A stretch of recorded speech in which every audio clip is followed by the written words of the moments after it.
নমস্কার বন্ধুরা, পলি কিচেন বাঙালিয়ানা থেকে বলছি। আজকে বানাবো দই বড়া। এখানে কলাইয়ের ডাল ভিজিয়ে রেখে দিয়েছিলাম আমি সারা রাত্রি। ডালটা আমি পেস্ট বানিয়ে নেব।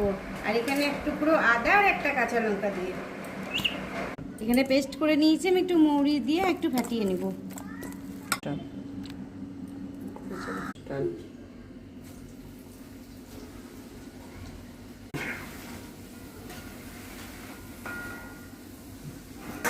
এখানে আমি দই নিয়ে নিয়েছি, টক দই, আর একটু চিনি দিয়ে নিয়েছি। এটা একটু পেস্ট করে নেব।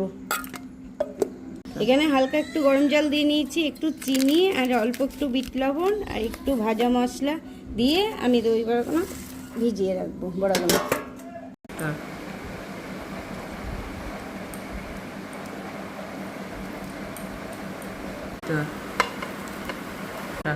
আমি উপর থেকে দই দিয়ে নিয়েছি। এবার একটু তেঁতুলের চাটনি দিয়ে নিলাম, একটু ধনেপাতার চাটনি, একটু গোলমরিচের গুঁড়ো,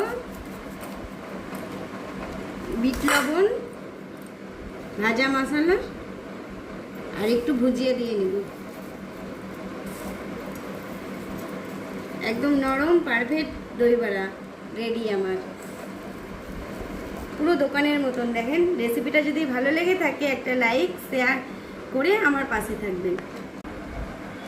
একদম দোকানের মতন পারফেক্ট দই বড়া হয়েছে। দেখেন কত সুন্দর।